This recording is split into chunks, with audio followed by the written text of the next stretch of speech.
Hello বন্ধুরা, কেমন আছো তোমরা সবাই? আশা করি তোমরা সবাই ভালো আছো। নতুন একটি ভিডিওতে তোমাদের সবাইকে জানাই অনেক স্বাগত। আজকে কিন্তু সকাল থেকে অনেক বৃষ্টি হচ্ছিল, আর এত কালো করে এসেছিল কি বলবো। তো ভেবেছিলাম যে সারা দিন বৃষ্টি হবে, কিভাবে যে জামা কাপড় কাচা হবে, কিভাবে যে শুকানো হবে, এটা তো আমার একটা এখন বড় চিন্তা হয়ে গেছে বর্ষাকালে। তো যাই হোক, সারাদিন মেঘলা থাকলেও কিন্তু বৃষ্টি হয়নি, মোটামুটি শুকিয়ে গেছে। আর বর্ষাকালে নিশ্চয়ই সবার বাড়িরই এক সিনারিও, জামা কাপড়ের সমস্যা বলো, আর সবার বাড়িতেই কিন্তু এখানে সেখানে সব জামা কাপড় দড়ি বা রডের মতো পেলেই মেলা থাকে।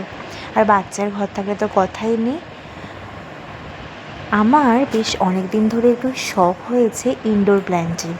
তো আবার কিনবো, তার থেকে মনে হয় আর্টিফিশিয়াল ফ্লাওয়ার পটগুলো, তাছাড়াও যে অনেক রকম আর্টিফিশিয়াল ফ্লাওয়ার থাকে, সেগুলো মিশোতে দেখছিলাম। কিন্তু মা বলল যে এগুলো কদিন পরে নোংরা হয়ে যায়, এসব ধুলো টুলো পরিষ্কার করতে আরও অনেক সমস্যার। আমিও কিন্তু সেটা ভেবে দেখলাম, রোজ মুছলেও কিন্তু ধুলো পড়েই যায়, আর ধুলোই পরিষ্কার করাটা ঝামেলার ব্যাপার। তাও যেটুকু করতে হবে সেটা ঠিক আছে, এবার এক গাদা বাড়ি নিয়ে যদি মেনটেন করতে না পারি, ওটা আরও বাজে, তাই না বলো? আর যেহেতু বাচ্চা আছে, না হলে তো কোনো অসুবিধা ছিল না। তাই জন্য ভাবছি যে এরপরে সময় পেলে একটু গাছের দোকানে যাব, কটা ইনডোর প্ল্যান্ট কিনবো।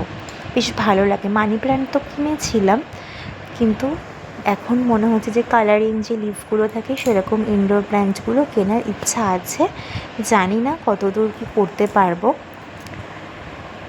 তো আজকে ওয়েদারটা কিন্তু বেশ ঘুম ছিল, গরম তো অবশ্যই ছিল, কিন্তু তুলনামূলকভাবে একটু আরামদায়ক ছিল, তাই না বন্ধুরা? তো সবাই ভালো থেকো, সুস্থ থেকো, টাটা।